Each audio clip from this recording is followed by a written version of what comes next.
Right, so we have our form. You got the same result. Perfect.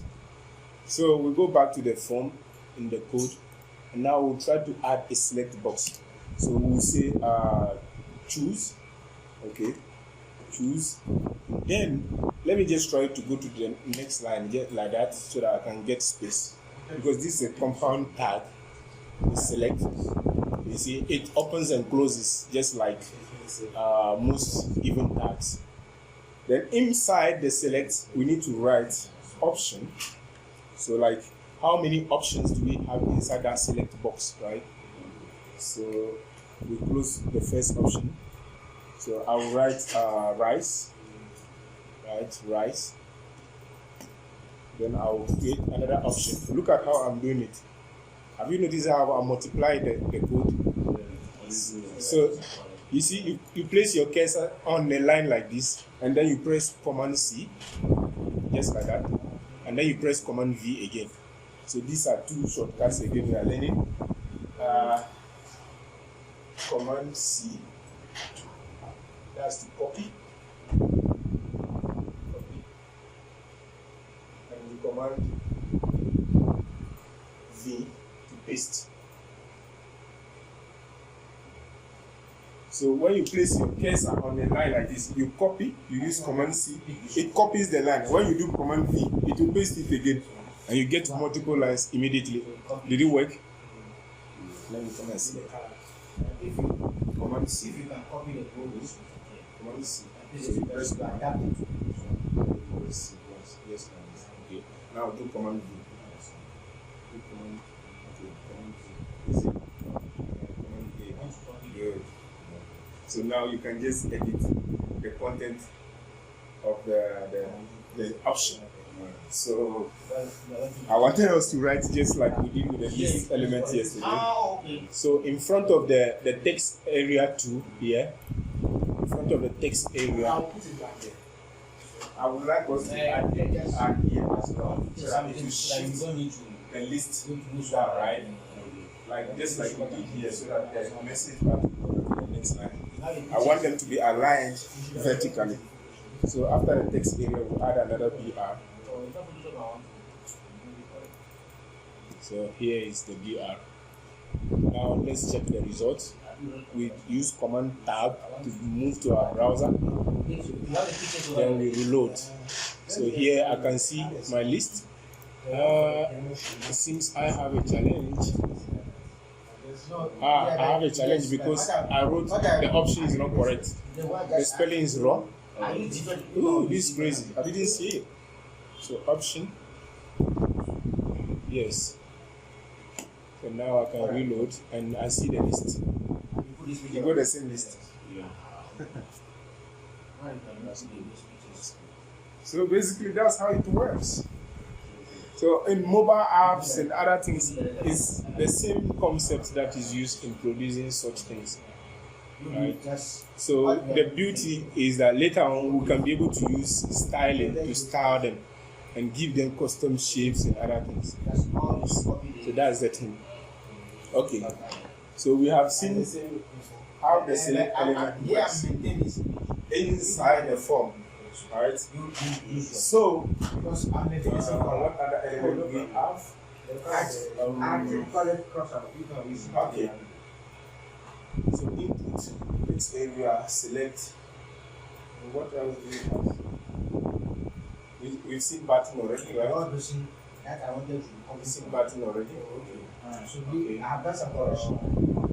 That will be it. So now it seems like we don't have much inside the form, because when you look at a form, a real form, it can come with several elements. For example, like the select element we see here, we see that in forms. We can also see elements in boxes like this that can only take emails. If you write something else, it won't work. It must be only an email that you need to write inside. You also have boxes like this that it has to be a number. For example, a box in which you enter your credit card or your phone number. It doesn't take letters, it has to be numbers. You also have boxes where it takes only date. So 2021/11/11. It only takes date. Nothing else will go inside that box. And so on and so forth. You will see some. It can only take up to maybe 8 characters, maximum size. Some you write, it doesn't even show the text. It shows you asterisks like this, especially for passwords. Right? So how do we achieve these things? The whole thing starts with the input element. And now what will decide whether the input element will take only email or only a number or only a date or only something else or only a password is defined by an attribute. You get that? So you write input. Let me write it on top here. So you write the input element. You see, when you keep it by default, just like that, you get a plain text input. A simple plain text input. But when you add an attribute type, the type attribute, it helps you now to change how the input will behave.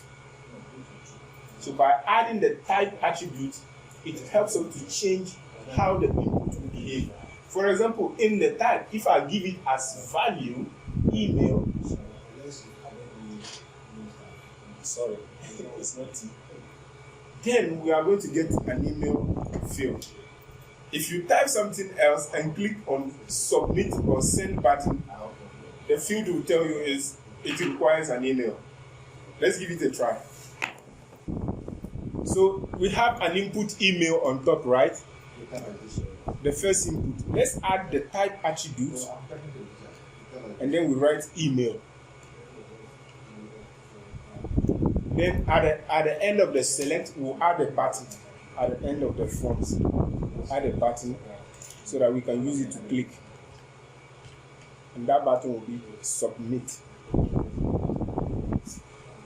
So I added the type attribute to the input, the initial input here we had. Then I came under the select. After the select, always stay inside the form. All this we are doing is in the form, so it should always be in the form, right? So I added the button, and the button caption is submit. So now we can preview and see how it behaves. Right, so I have my button there, right after the select box.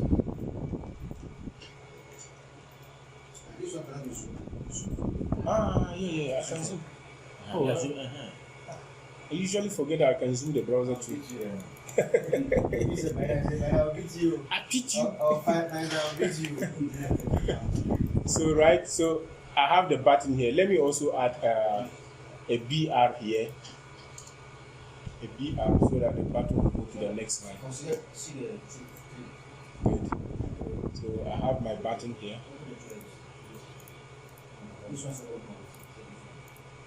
You see, it might look like it is a useless thing we are doing, you know.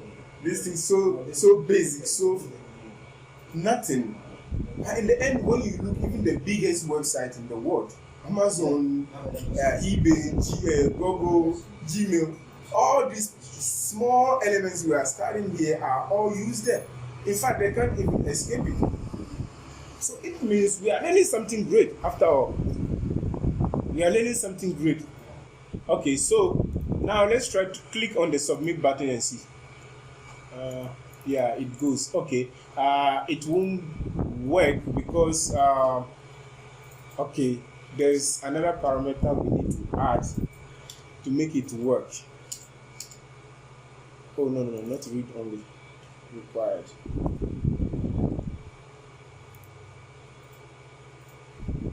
Right.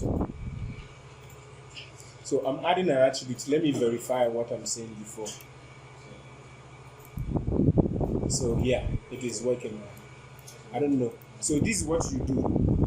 So initially there wasn't such thing like required attributes, okay? So it was like that. And then I added an attribute called required. And then the value is required. So you could even write just required and then ignore this part. This attribute, you can ignore its value. So you just keep the name. So you get rid of the required and keep only required. So it's just to respect this formula of attribute name and the value. That's why I got that. Okay. So you write that and see. What this says is that you cannot submit this form without filling this field. So this attribute required can be added to any other tag to mark that this field is mandatory. You must fill it first before the form can be submitted. So that will allow us, it will allow HTML now to check if the data type is correct. That's why I added that, to make sure that the form gives us that error to say, okay, you need to provide an email here because it is an email input. So let me see what you have.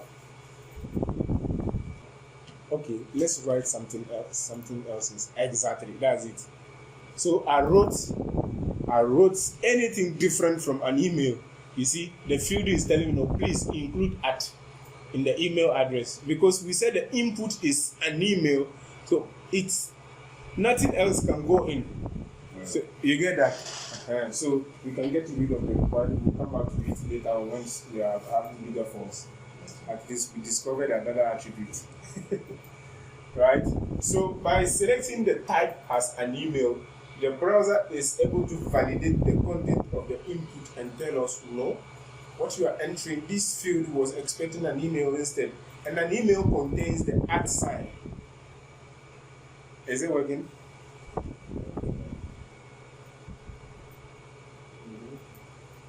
Enter an email address, easy. So that's it. Now, if we change the type here from email to number,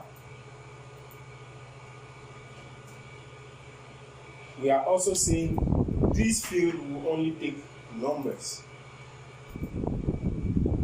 You get that? So the input, the same input is used, and then we just have to shift the type of the input. So from email, from simple, so the basic input type, like the input field like this, where you have no attributes, so you just write input. If you write something like this, it's equivalent to input type text. So if you want to specify the type here, you will write type equals to text. So it will be like the normal input. It can take anything. But when you want to be specific, then you can specify email, number, date time,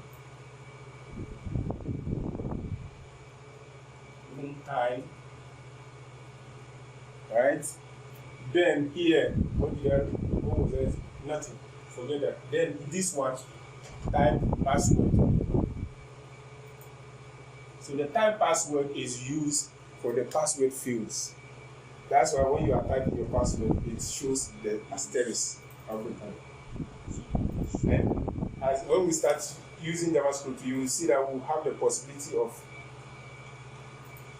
showing or hiding the password when you are typing. You see that on websites. When you are typing, while you are typing the password, it will ask you show password. And when you click, it will actually show the password. When you say hide, it will become asterisk. So that JavaScript will help us do that. Yes. So these are some of them. We have many of these types. So this shows to you an input like this can have more attributes, different types of attributes to help you change how it behaves.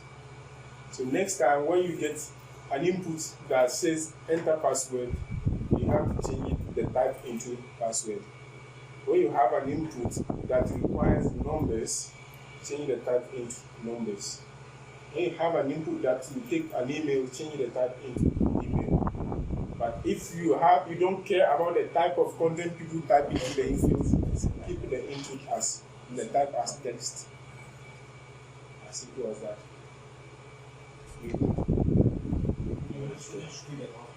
So we have seen select, we have seen button, we have seen more input forms. So what I'm thinking of, what if we try to create one cool form, one real form, something like a registration form. Can we try that? So, would you like to take notes or something? Maybe at least here you can write it like that so that you can remember. So, there's another element in the form that we usually use and which is useful. You see, these captions we use to accompany the fields are called labels. Exactly, labels. So the label. So because of that, we have a tag called label. And we write the label here, so write email. Email, yes, and then you continue the label. Right? So of course it could be in the same line also. So normally we could have all this here. You get that? So before we start our assignment of hard work, big form, let's see how that label thing works. It might seem useless, but trust me, it has a very cool feature I like. So we'll do label, and then we paste the email inside. Right? So I'll even take it to the next line like that. So yes, I'll separate this. So I get space. So I will do the same thing for the text area box. Space. I'll take the label and put it inside label tag. Good. Right. So you see, I added some spaces in between them so that I can see the various groups. Okay, the input, the email group, the message group, and then the select groups group. So I'm also going to put the choose inside the label. Good. Message. So now add spaces. So it gives you this empty space. And you can see the field there, everything that you place. What I do, because you have, no matter the spaces you add, it doesn't matter. So you have the chance to add as many as possible in order to make it your code more learnable for yourself. Right? Good. So now let's go and see how it looks like on the page.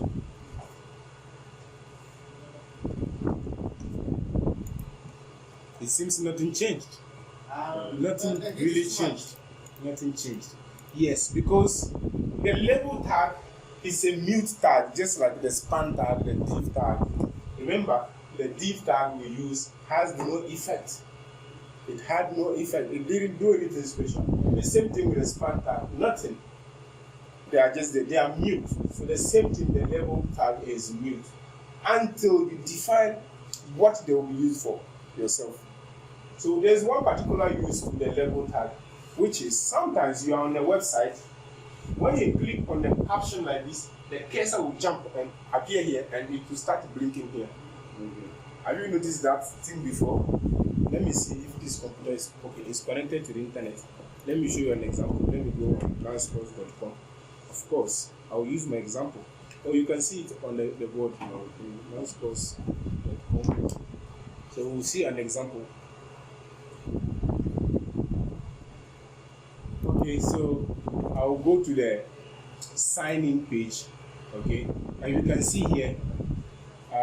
Where's the mouse? Okay, you see the label here. You see the label for the password.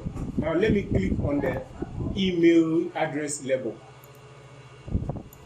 See that? It seems I didn't add that feature here. This is strange. No, I'm sorry. It is there. It's working. Then you might need to come here and see. The projector doesn't show the cursor. It's too blurred. So that's the label there. And you see the input box. When I click on the label, you see the cursor appeared here. When I click on this label too, the cursor appeared in there. So there's something we need to add to the label tag to make it work that way. So pay attention to this. It is tricky. It is tricky. Let me see. So let me zoom.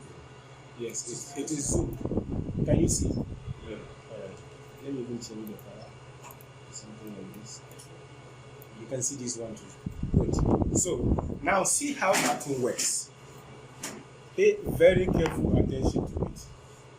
So this is how it goes. You have the label here. Let's say email. Right?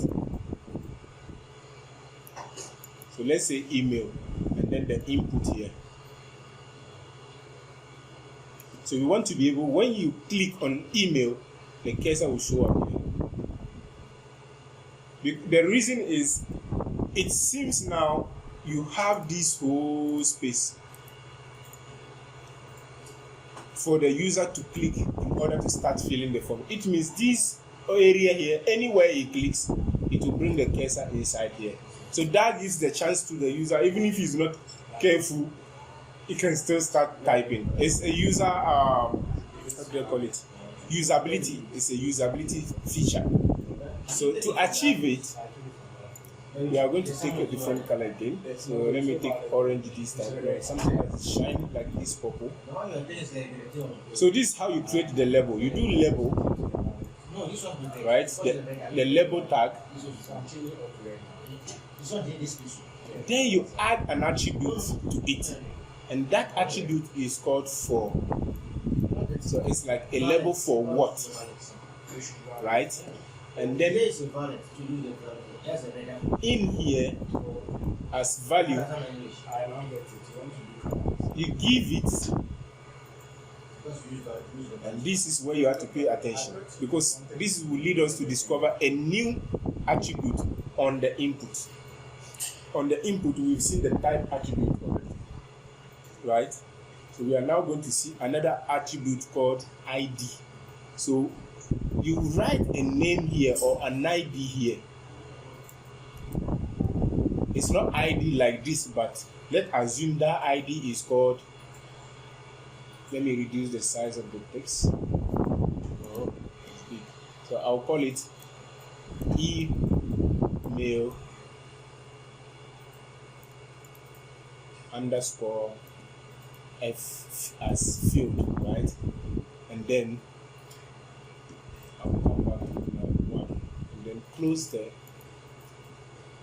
quote and then close the label, right? So with that, I have the first opening tag of the label. Now I can write email.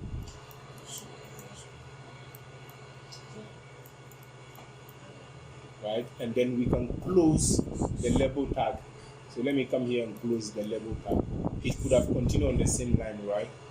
Okay. In fact, let me even do it that way. You see the button? You see the so I'll shift it here. I Then we go back to 8 and we close label. No, there's a correction. You see the way I do it, right? You have to Right. So that's how you write such labels. Now the thing is, that for, what is that for? Right? The for, what is it for? Now when we are going to write the input box, so we say input.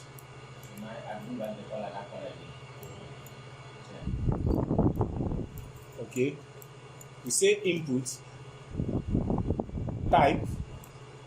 We already saw the type, right? So this will allow us to set it as an email box. Type. I'll forget the quotes here because it's getting it dirty, so I'll keep it plain. So the type here, I'll make it email. Okay.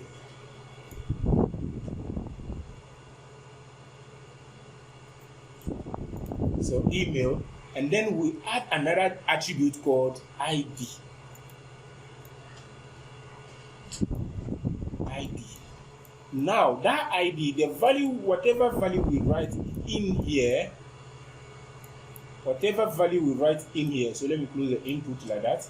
Whatever value we write in here must match this value here. You get that? So let me write it. The value we wrote here was email underscore f, so it must be email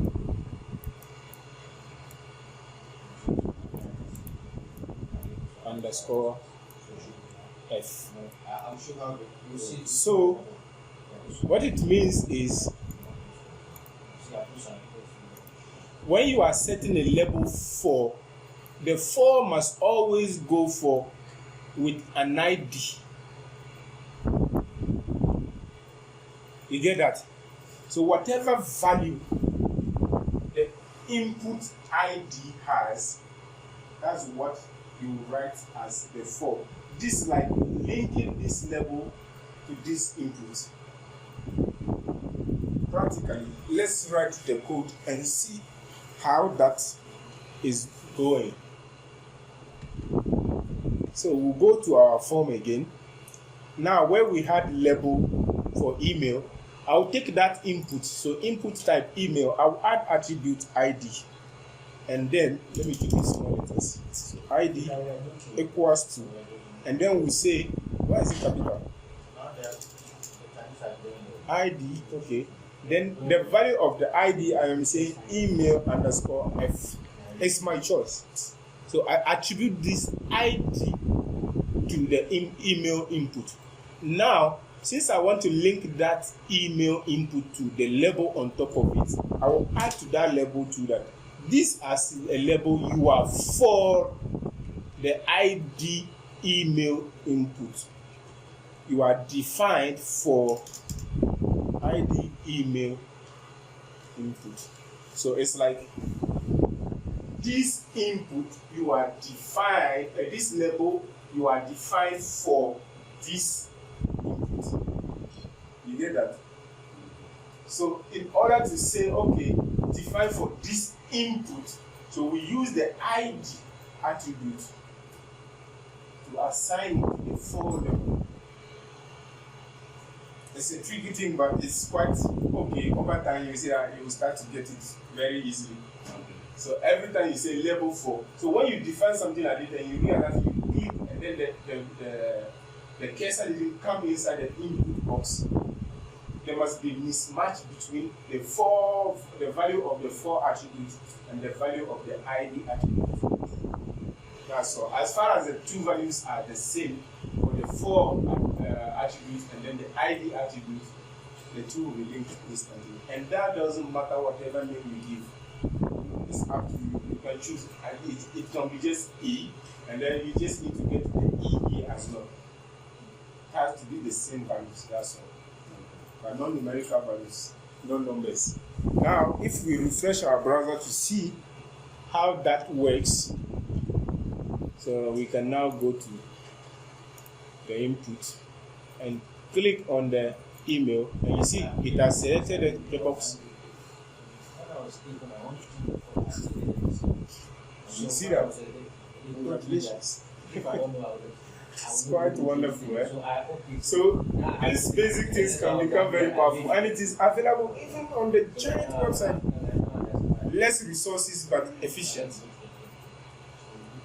So beautiful. All right.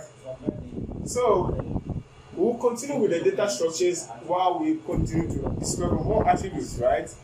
We've seen quite a lot on the form. Okay, we said we should do an exercise, a big exercise with a big form where we can apply all this if possible. Okay?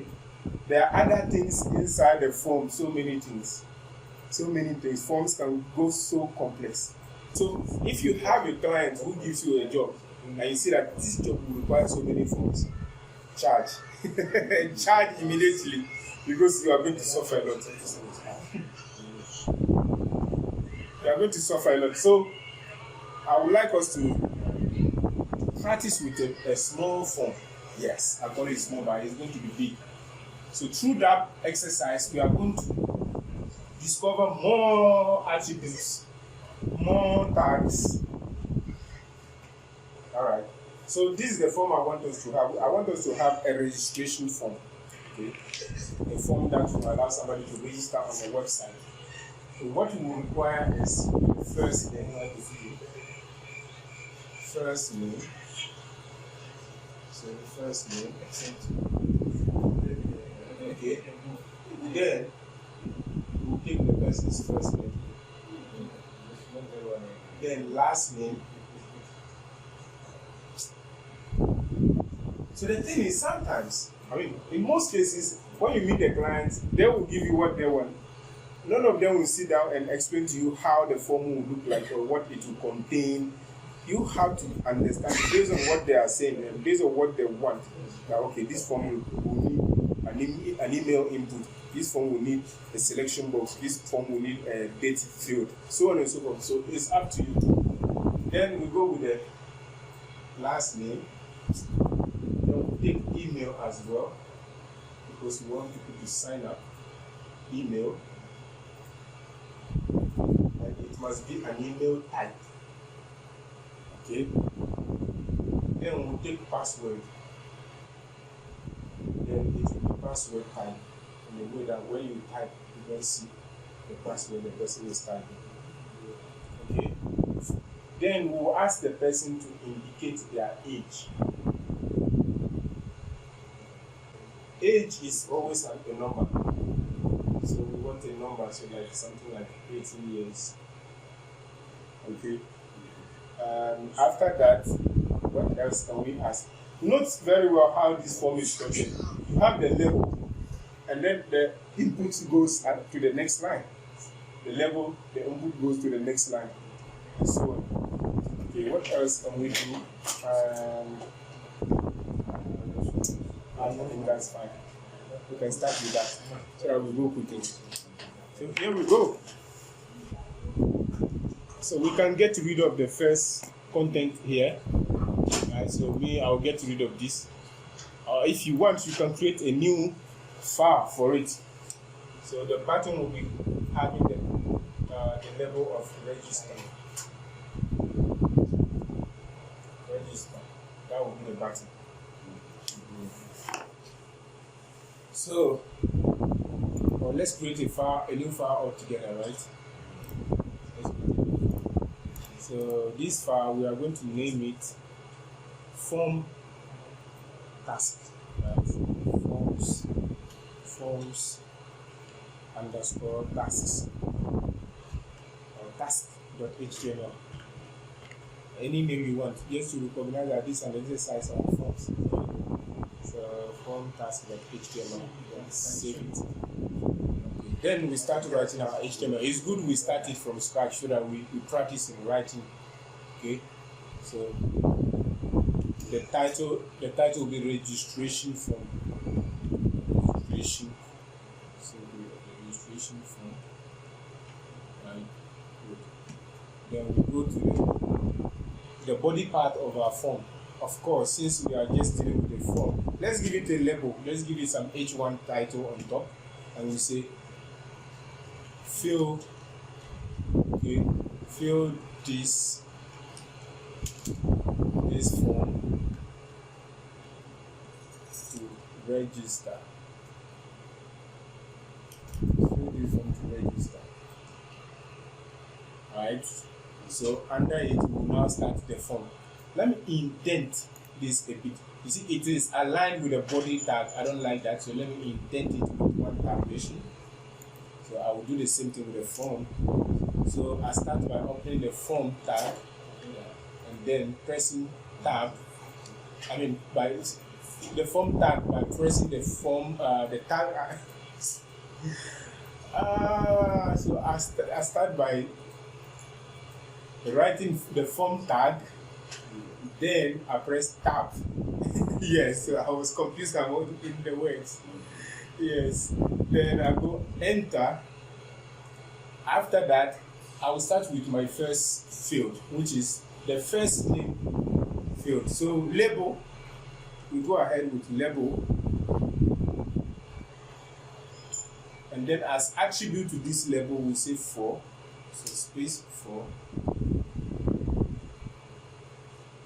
And then Before the value for the label, I will just keep it.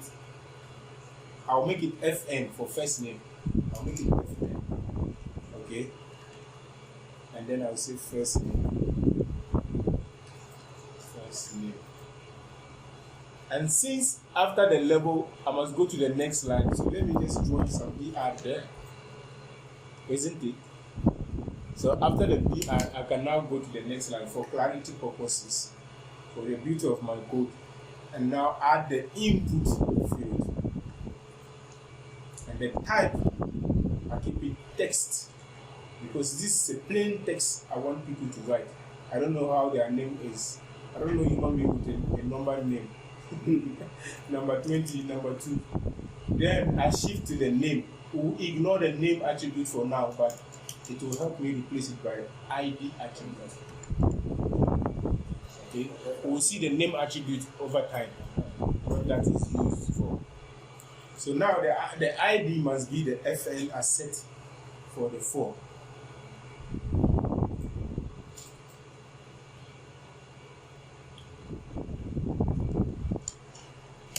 Then I can go to the next line twice to get space, so that I can move on to the next field, which is the last name field.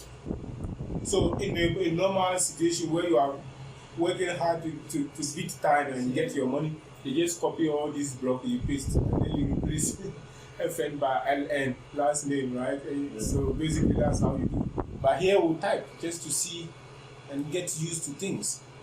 So we go ahead, label for last name, right? Last name, and then we do input, type text again, and then the ID we make it LN, and I change this by ID with ID, so it's LN, and then level for LN, right? So LN, so that I can refer myself quickly that this is for last name, right? FN for first name, and it is short, so that it doesn't have to cluster my code. Yeah, I shouldn't write long attributes, names, that my code will become dirty. I find it difficult to read the code itself. Something meaningful but short. Of course, after this one, we need to insert a BR here, right? We need to insert a BR between each field, between the fields. So I inserted a BR in between them so that they will look different. Align themselves. They are all inline tags here. Of course, since we want to give people flexibility to style their forms, we can't force the form elements to be blocks. Okay, to make them inline so that the user has the freedom to change them into whatever he likes later. So I'll add a BR here again. Go to the next line. Add a new label for email this time around. And now for attribute, I'll make it email. I'll keep it EM. Or I would rather name it at, just like that. At. And then input, type email. This time around we are dealing with an email, so it is important to specify the type as email. So the ID is we write the at 80. I didn't want to write email because it can confuse me with the actual label itself, which is the email text. So that it looks a little bit different. Because imagine here, we have the type that is email, we have the label that is email. If I have to write email here again, email here, look at how many emails we have in this area. That is really cumbersome. So I will make a difference. The label should be at. With the other ones, I can't do much. If I change the label value, the user will not be able to understand, and I can change the type as well. So after the email label, input, I'm tired. So we add BR again. We go to the next field, which is the password field. So we start by adding the label as well. Okay, and then this label is for the password. Password, and then I give the attribute for the label, and the attribute should be pwd for password. Then I now write the input type should be password, and then here pwd, the name should be changed into id.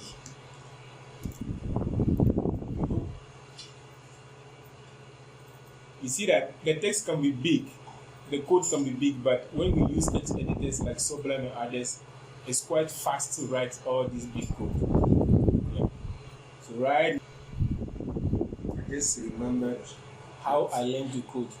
Then there were no text editors like Sublime and even Notepad++. Things like that were not there. So you had to use Notepad on Microsoft Windows. You know the Notepad software? Plain text. So that's what I used to do in the first versions of Oyaku and many other websites. Trust me. So imagine like this your text edit. Using text edit alone to build an entire e-commerce website. Right. Readability is so bad. No assistance in auto-completion, other things, nothing. So you have to write everything yourself. From the first character of the code to the last character of the last file of the code. You have to write everything. And it makes me realize right now that anything we want to learn very well, at some point we must force the brain to go against its own will. If that time I was not able to like insist, force myself and be like, yes, it is hard, but just push. I wouldn't have been able to memorize all these HTML elements and all this code that I have in my mind today. So many developers today cannot sit down and write 2-3 lines on their own.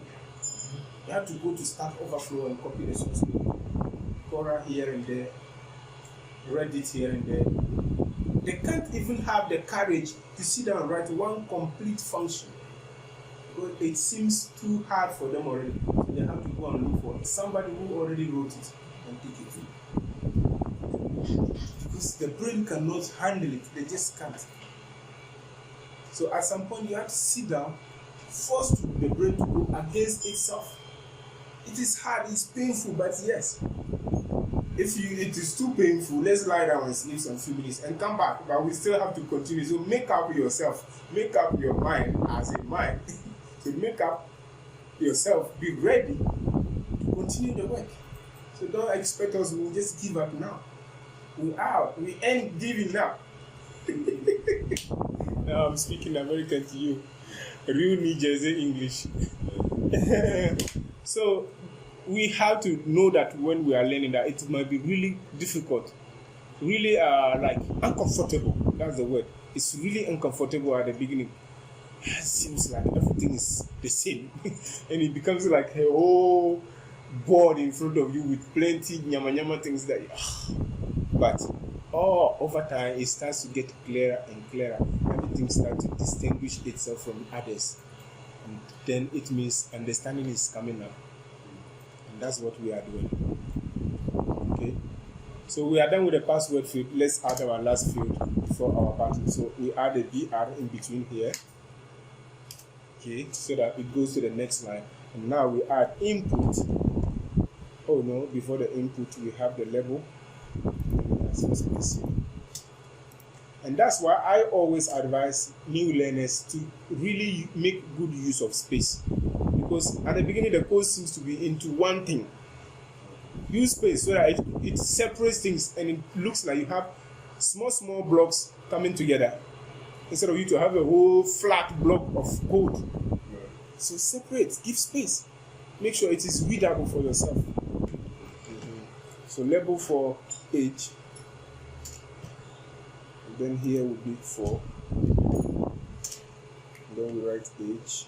So this one will keep age, and here age, and we change the name into ID, and then we change the type here into number. Now after that, we'll go and add another BR. Probably this time around we'll add 2 BRs. And then after the 2 BRs, we'll add the button. And we enter register. Here we go. So all this is happening inside the form tag. Inside the 2 form tags, opening and closing. So let me come and see before we preview our result.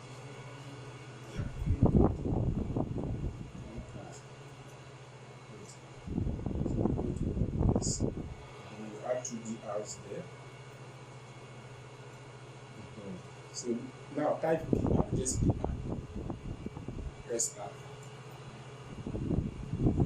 So you have wasted too much time. 2 them one by one, right? Yeah. Good. So go to the next line. Type button. This button. And then tap. You just have to write register inside it. That's all. That's what I've been doing and write fast. You see? So write register inside the button. That's the label for the button.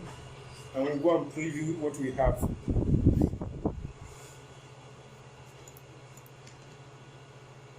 So I'll go to my folder.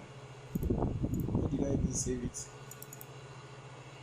Oh, I saved it inside portfolio folder. Remove it from there.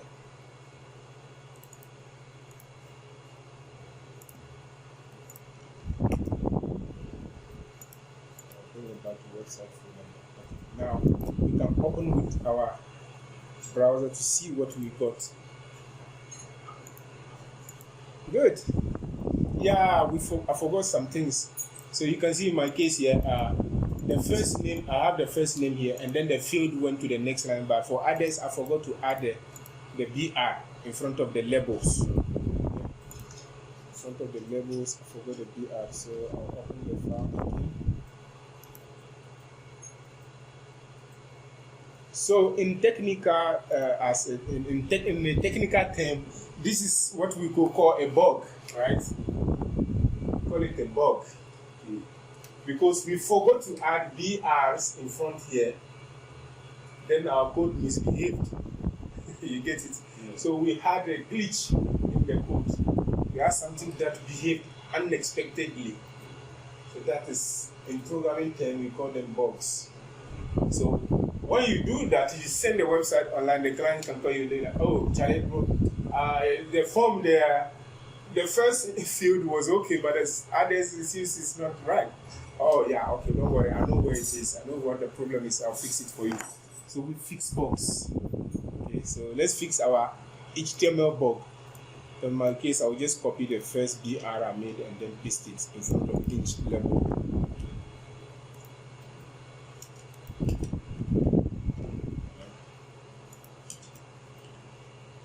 Alright, so we should be good. Good. We have a nice phone. Yes, I'm grateful. How you guys doing?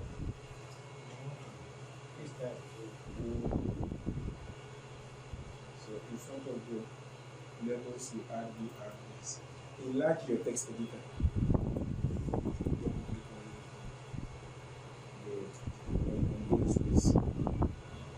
So here you have the label for first name. You made it twice, so you need to remove one. Okay, press Command X. Command X where you are. And do Command Z. Now, position. You see, okay, this again. Command Z. Now you see some text is highlighted, right? If you cut it, it will only cut that text. So what you do is you just click here. The cursor is standing there. Now press Command X. It has cut that line. If you press another Command X, it will cut the next line. Okay. So here I'm seeing 2 levels again. We should have one. So good. So we have first name, right? Well, we have first name. This level 4 has changed from LN. Okay. Yeah, this changes to LN. And then this becomes last name. The fish should go to be on the one name. This becomes last name. Yes. It's 17 As you are from the coach level, this level we are yet. 18. Yes, right. We are on cap. Yeah, that's the Yes. And same thing with that. Yes.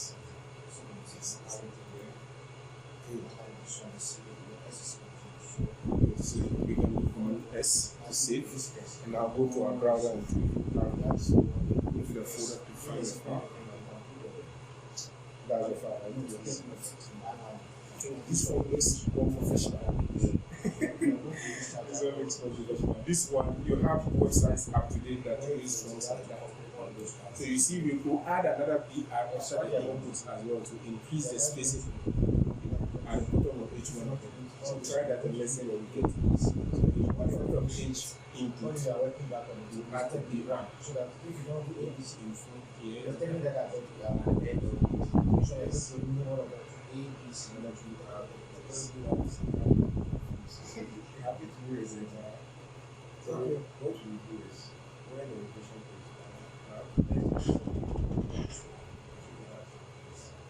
then start with yes, we can leave down because we already have two BRs. So in the end we can see that we have two BRs actually. So that will be so S. Just instance that I'm setting. Let's say for instance, the first instance. So it's cleaner. Now you can click on each level and see if it is responding as expected. Yes. So which is those ones going to be perfect. This one, yes. So now go to the page. You see that it has given you some arrows to count numbers. It is a number field. So it allows you to count numbers. To start from the input. So if you write text there, it won't go. But if we try to submit, we can reject it. See? You see, enter numbers together. So the same thing with the password field. Try it and see what you get. See, Apple is already showing the key here. So the email input as well. If you check, it will only validate emails. If you don't write the outside, it will reject it. Yeah, yes, we are good. So you see, by just changing the type of the input, we can change the function of the field. Simple as that. That way we don't have too many types of elements in the field, the form to memorize. So we have just input, select text area. Now we have this particular element you see in the form, like this. For example, for sex, female or male. This one, either you choose one, this one or this one. You can choose the two. Even if the world is going crazy today, we still don't validate that in Africa. So either you are a female or a male, we don't know any intermediate. So this kind of field, how do we do it? You also have fields like this, where they ask you to choose your favorite food. Me, I love rice. I love potatoes, sweet potatoes, right? I don't like, let's say, for example, fish. Okay. Then I like maybe something else like salad. Okay. Now they ask you choose your favorite foods. You can tick like this. You can tick like this. Ignore this guy and tick this guy. So how do we achieve this kind of thing? Still, we use the input input field, the input element. So obviously, you see that we have another type to learn. So the type here is what will define if it will appear like this or not. So the input type, in fact, when I read the input fields, I always read input type. The type always comes in because the type is almost unavoidable. So let it stick. Like every time you think of an input, you think of the type instantly. You get that? So the type is important. Now let's see how we can achieve the first scenario first. Okay? It is a bit tricky. So how do we do that? There's a type, there's an input type called radio. That's easy to remember, eh? Radio, like the radio. So when you specify the type as radio, it appears like this. So this is what we are going to do. Here we'll add another section for 6. Okay? So I want it to be like this. 6. Then we will not go to the next line. Okay, since the label is not long, so now we will say female, honor to our women, female, then male. This is how I want it to be. Okay, so obviously we add the R's here to take it to the next line. So let's try and see how it goes. So I'll go back to my source code. Okay, so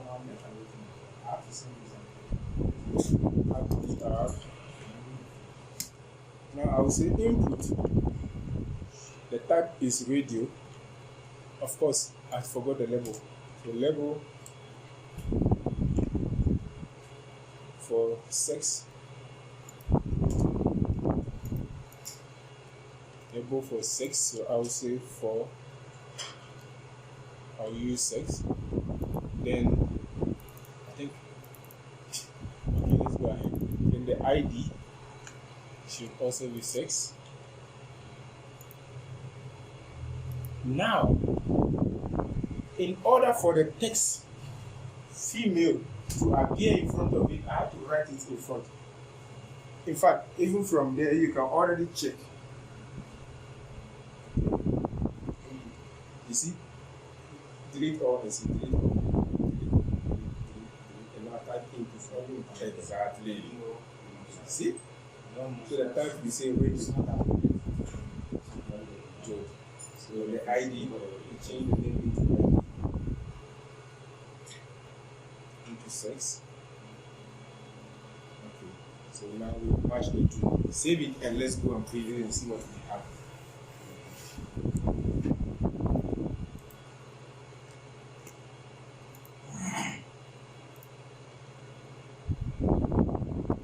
You see that? So in my case, I just got to the dot here. A small dot. Did you see it? Let me see. Ah, it's here. It's here. Because you didn't add BR before you draw the pattern. So before the pattern, add some BR. So that we got a dot. In order for it to show the word female in front, we have to write that female in front of that input. So female. So you see, you have the input, radio, and then in front, just in front, you write female.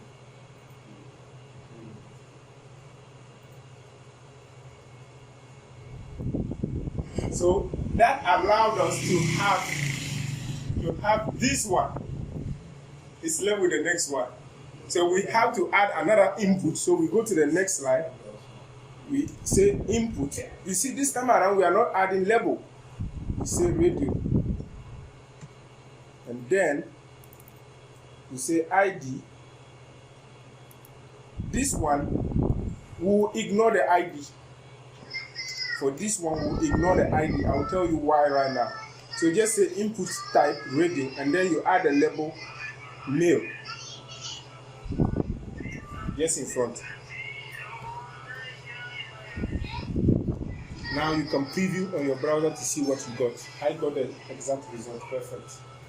So I have the dot here, the female dot here, and male. Let's see your place.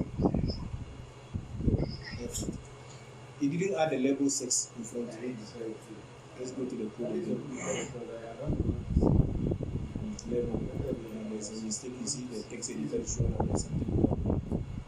So the close it first. And then the label is on the right 6. That's the textbooks.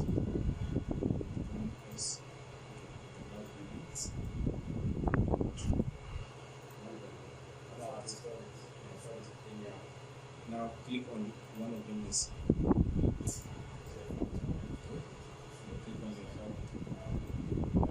now you see there's a problem right there. You click on the first one, it's selected it. You click on the second one, selected it. It means you can become an hermaphrodite, right? This is not right. We have to make it a way. It is either this or this. And how do we determine that? How do we make them behave alternatively? So, there's a trick. All we have to do is to bring the attribute name. By using the attribute name and giving them the same name, they become like one element. So we go to the first label. So the female one, right? We go in front after ID, we add some space and we add attribute name. And then the value, we'll give it gender as value. I'm just writing gender for clarity purpose so that we don't have sex everywhere, okay? Then the second one too, I add name, and then the value should be still gender. So now the two inputs are radios as types. They have different ID. One has an ID, the other one doesn't. But they have the same name. That's the most important thing here. At the moment they have the same name, they become like one. If one is selected, the other one will be unselected. So now we can preview and see what we get. So reload.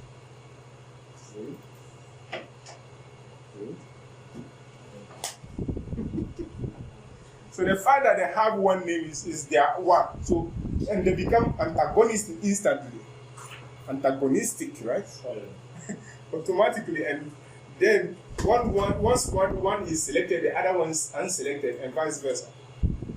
That's all. Now, what is it that I said we shouldn't add the ID for the other one? Exactly. You are right. How can I expect you to know? So I am the stupid one here. All right. So this is why. Let me show you why. Go to the page again, open the page again, and reload. Go to the browser, refresh. Okay, nothing is selected. Now, click on your label 6, the label 6, because it has a purpose. Click on it and see what happened. It selected female because the ID is attributed to female. The ID was set for female. So we are saying by default, when you click on the label, we select this one by default. If we had added the ID here, it would have been a conflict. Which one should I, when we click on sex, which one should we select? It becomes a conflict. So we have to ignore one as if this one, the label will not target it. But the label will target only this. So in case the user clicks on sex, it selects this one only. We will invert it by bringing the ID here. So we are prioritizing the male. So in case you click on the 6th level, it selects the male. Isn't that good? There is also another way of doing that. We want the sex to be by default selected. So right now, when you refresh the page, you can see that the two of them are empty. None of them is selected. You see? So we should be able to, by default, select the female and assume that female, you must be female by default. Right? Yes, for user experience purpose, I believe. Anyway, it will depend on the scenario, but it will be ideal that you don't select any sex by default. Okay? But this is for practice purposes. For us to see how that is done, you can have cases like where people have to choose between either being a premium member or a free member. So by default, we select the free membership. You get that? So in case you don't even bother to choose, we keep you free. Or we keep you by default premium. If you don't mind to choose, we get money. So how do we do that? How do we mark one of them as by default selected? It is quite easy. You go inside, you add another attribute called check. Check. Like this. Check.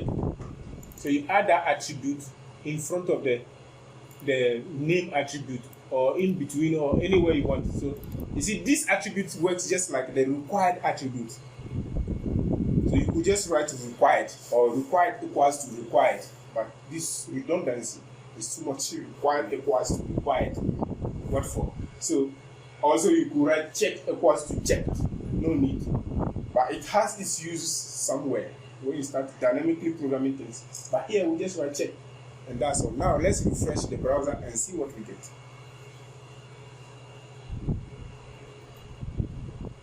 See? So by default now, female is selected. Yeah. If the user does not take any action at all, at least we know it's a woman. So in case of women coming to fill this form, we are saving them time with one step. They won't have to do anything. But a male, anyway, you have the energy for that, so you have to work. So you have to choose. Now, what of these ones? So still, is this the type will change, but this time around, instead of radio, it's going to be checkbox. Checkbox. Checkbox. Have you said this? So if you change this input type radios into checkbox, it will appear like this, square instead of round. Okay, so we'll go after this one and add these ones. So this time around, this is what we are going to do. So we add BRs, of course. Okay, after that here we'll add BR. I'll add 2 BRs. Okay, so I get more space. And here I'll add label. Label. And this label will say your lovely fruits. Okay, that will be the label. And then we'll leave the 4 attributes for now, because here we have multiple choices. When we give the 4 for the label, when you click on, it means we want to insist on one particular plate. So we'll leave the 4 attributes for now. So we go down and we say input, and then the type we say checkbox.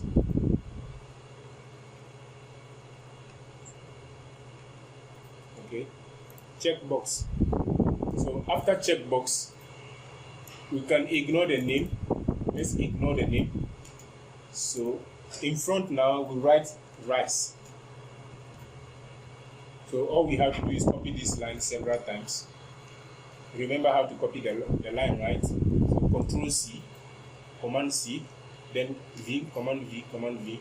So I can just replace rice with potato. Potato. Then replace this guy with fish. And replace this guy with salad. Good.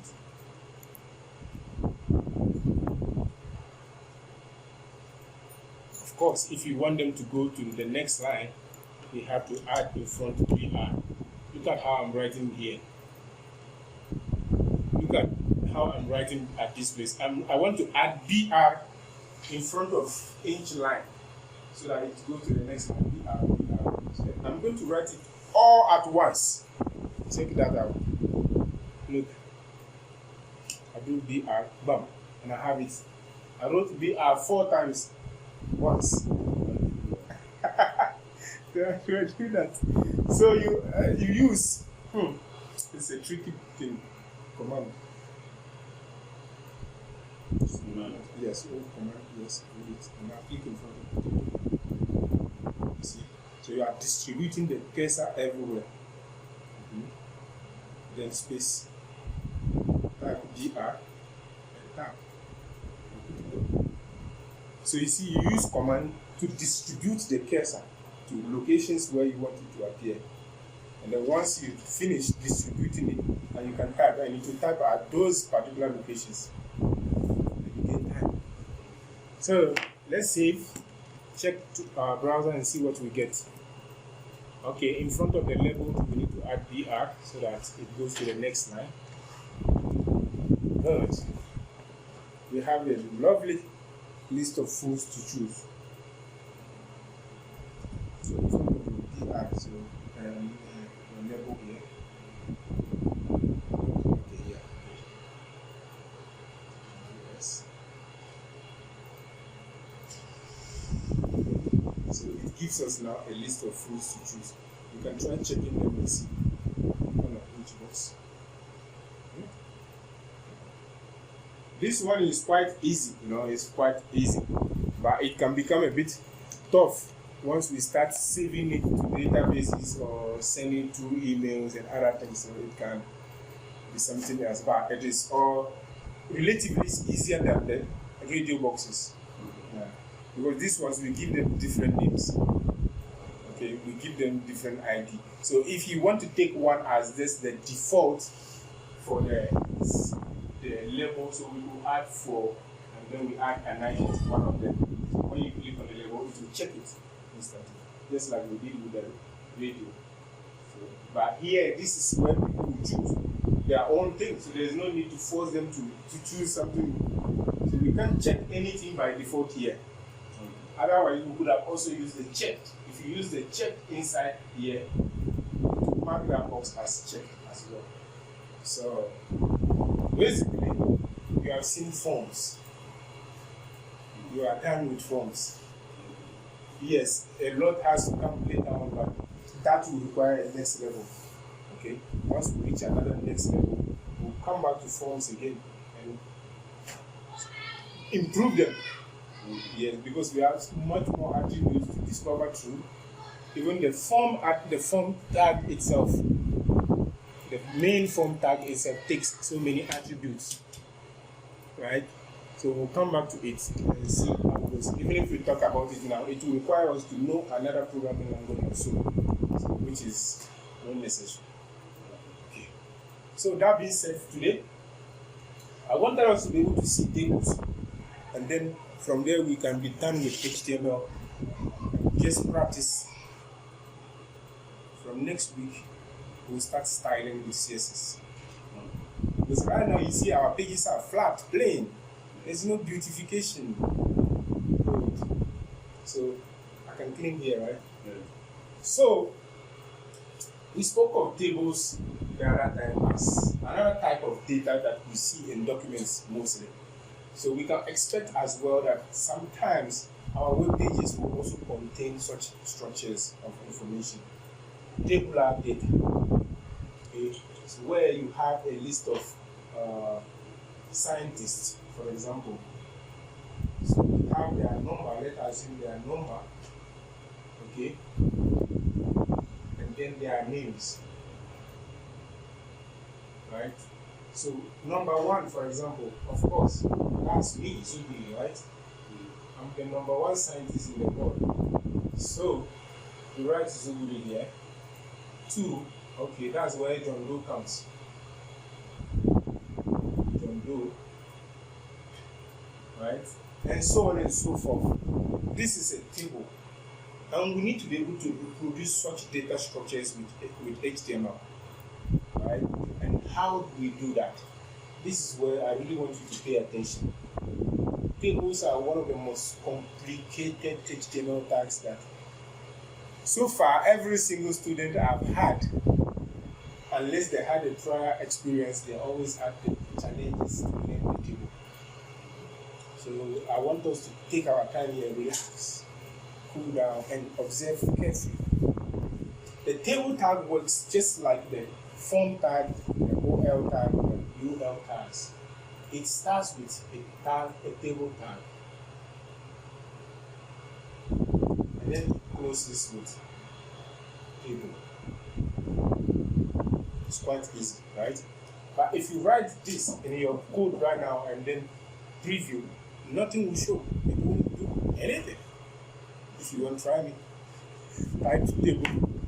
So maybe we should create a new file this time around, and we'll name it table as well, right? So create a new file. New save it as tables or HTML.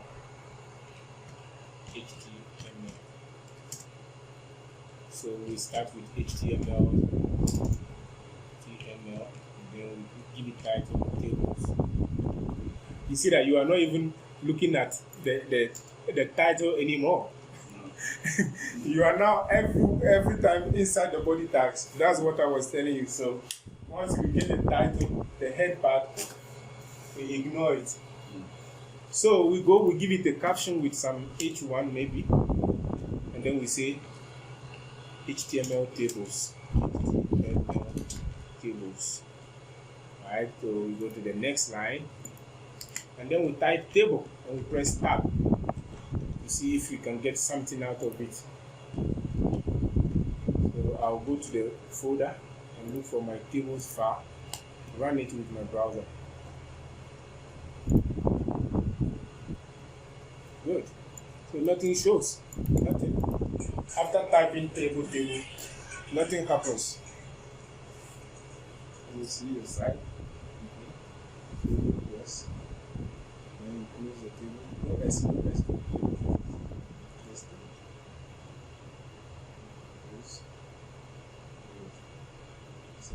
let's see. Go back to the folder. Nothing shows. You see that? Only our caption with heading 1. So in order for the rows, I hope you understand that here is a row, a row.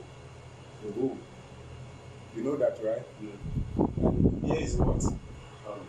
Exactly. This is another column here. We say column.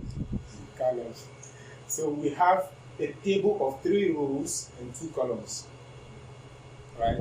So how do we tell HTML to draw such thing? So there's a sub-tag, or there are sub-tags we use, and this is the most complex ones. So far we've seen 2 levels. You have the parents and then the children, like the UL and LIs.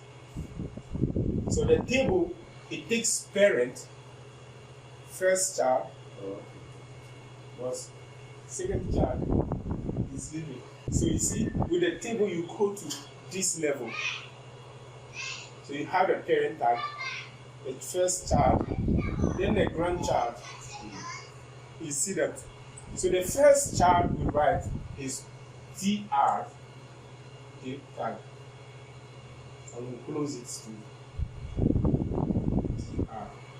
So what this TR does is like, it tells the table, start one row. It's like you write TR here, and you close the TR here. So start one row. That's what this does. Start a row. So it will drop a row like this. But if you run it, you won't see anything as well. So this row is virtual.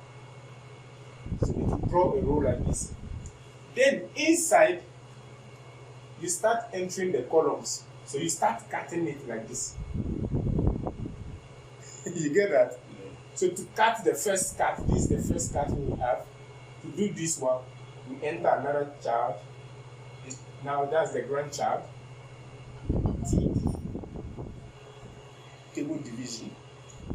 And this is what we want to see inside. So I write the number here, and then I close. Then I want the second child, the second cell. So I do TD, then name. Then I close TD.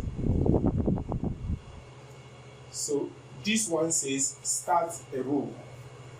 Now, depending on how many times we use TD inside, it will cut these rows into that number of times. If it is not clear, let me repeat. Should I?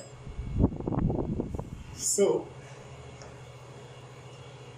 anytime you write TR and you close the TR, it's like you draw 2 lines like this, which creates a row.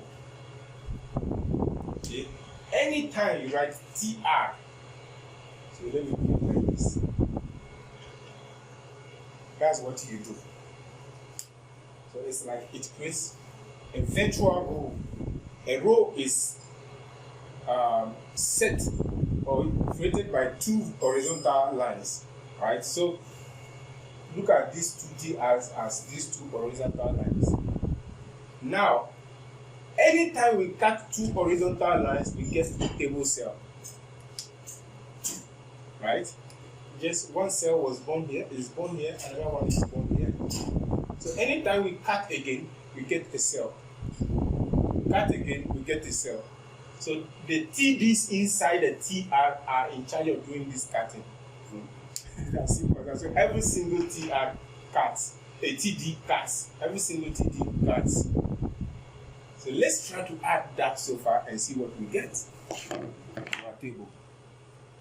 So we go inside the table tag, we do TR tab, then we do first TD tab, then we write number, NO dot, then we write the second TD, and we say name,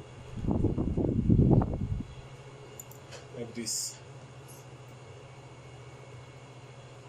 Can you see? So you got it. Now let's go and preview our source code here. Let's go and reload. And then it shows up something. So we see number and we see name. But it happened that we don't see any edges to show the table actually. No edges. Yes, but it is there. But the table is there. So in order to see those edges, come to the table tag, the first table tag, and add this attribute border.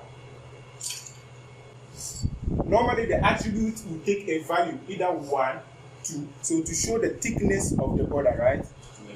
So if it takes 1, 2, 3, 4, 5, 100, whatever number you want to write. So border equals to any number you want. And then it will now show you the edges of the table. Table, oh sorry, border. So I would keep it to 1 in my case. So now let's go to the browser again and see what we got. The table is now showing its edges. And we can see the two cells we created. The two cells we created in the first row. So we just created the first row with the TR, and then each one cuts that row into a TD. Did you see the idea? Quite simple, eh? I told you. No, I said it will be difficult, rather. Yeah. But yes, I'm feeling like you are getting it easily. So, the first row is defined by the first TR. Then, each TD cuts. Cool, right? So, if you want the second row, it means we need to add TR again, and then cut with 2 TDs. Isn't it? So we go ahead, we add another TR after the first TR. So TR tab, we go to the next slide. We say TD, and this TD is going to contain 1, the first TD, so that it aligns with the number column. So 1, and then the second TD will cut. So the second TD comes to cut for the name Subudi.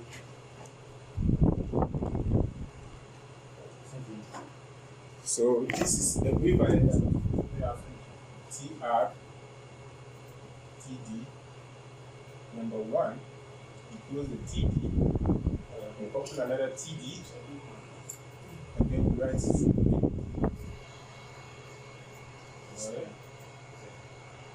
Then we close the TD. Then we close the TR.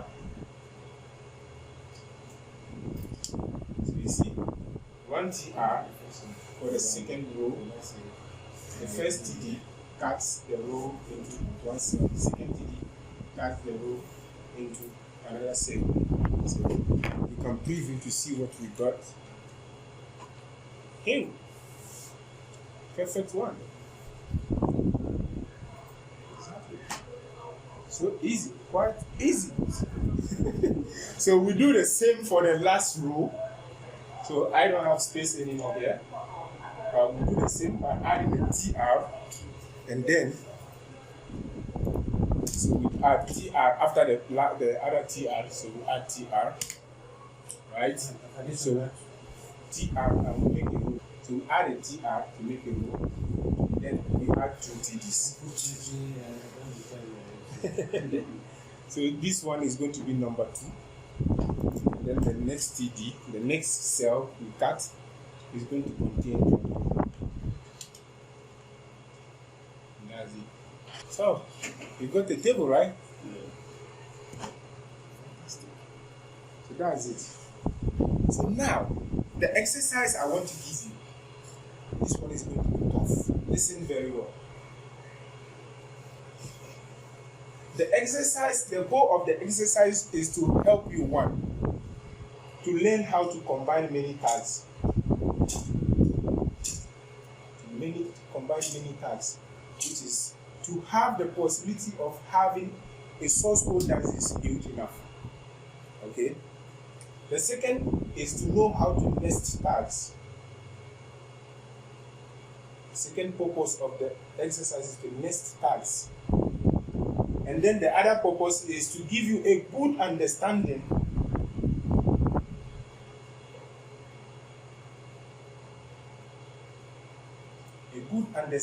of the form and table tags.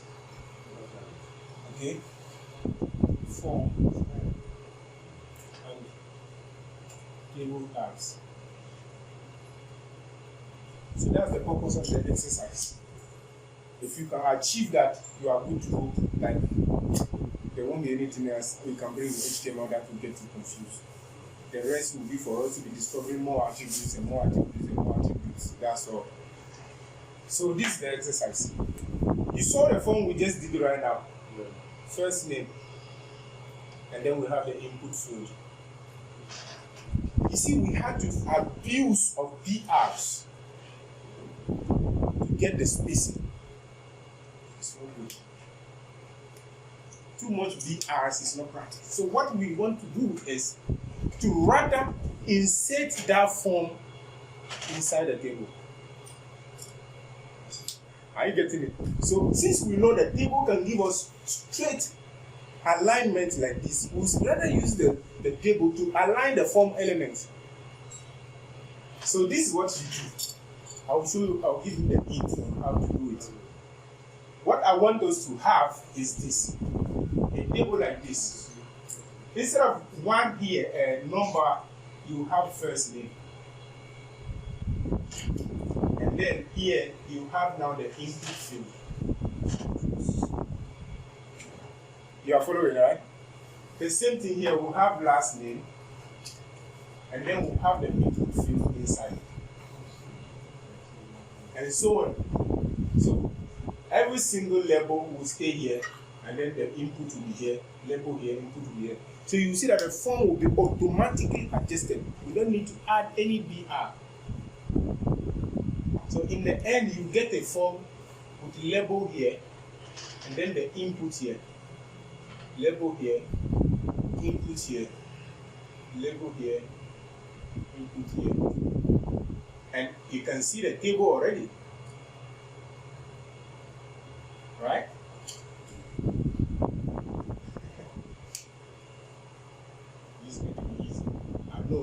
So this is how you nest the two tags, because here we are dealing with two giant tags, form tag and then table tag. Which one should be inside which one? So this is how you find out. The form tag is a soft tag. It does not come with any structure, in any mandatory structure. But the table rather comes with mandatory structure. As soon as you open table, it must be followed with TR. Nothing else can be in between. So what we do is we open the form first. So we open the form tag first, and then we close the form tag. Inside here now we define the table, and then we add it with its structure and we close it. So the table elements and everything, and the form elements too will be in between here. So all these will appear here.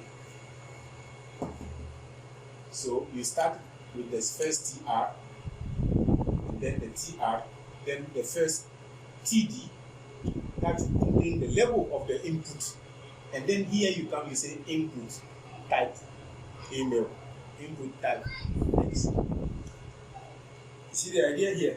On Monday we come straight, we jump to CSS. Okay, so we thank God for today again.